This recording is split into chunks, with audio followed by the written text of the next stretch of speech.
Hi friends, డాగ్స్ని లేదా మీ పెట్స్ని యూట్యూబ్లో అమ్మాలంటే మా ఛానల్ వాట్సాప్ నెంబర్కి వీడియో పంపించండి. అలాగే మన ఛానల్ని ఇంకా సబ్స్క్రైబ్ చేయకపోతే వెంటనే సబ్స్క్రైబ్ చేసి పక్కనే ఉన్న బెల్ ఐకాన్ని యాక్టివేట్ చేయండి friends. Let's start the video. Hi friends, welcome to our channel.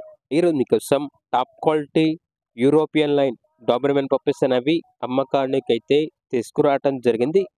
Male and female available ఉన్నవి. అంతేకాకుండా పప్పీస్ అనేవి చాలా యాక్టివ్గా ఉంటాయి. ఎటువంటి హెల్త్ ప్రాబ్లమ్స్ అనేవి ఏమీ లేవు. వ్యాక్సినేషన్ కంప్లీట్ అయింది. ట్రాన్స్పోర్టేషన్ ఏపీ మరియు తెలంగాణ ఈ 2 స్టేట్స్కి ప్రొవైడ్ చేస్తారు. ఇక పప్పీస్ యొక్క ప్రైజ్ అనేది కస్టమర్ కాల్ చేసినప్పుడు మేమే చెప్తా ఉన్నాం, బెస్ట్ ప్రైస్కే ఇస్తాము, ప్రైస్లో డిస్కౌంట్ అనేది కూడా ఇస్తాము అని అయితే చెప్పడం అయితే జరిగింది. ఇక పప్పీస్ కావాలన్న వారు టైటిల్ నెంబర్ ఉంటుంది, కాల్ చేయండి. అలాగే మన ఛానల్ని ఇంతవరకు సబ్స్క్రైబ్ చేయకపోతే సబ్స్క్రైబ్ చేయండి. Thank you, by by.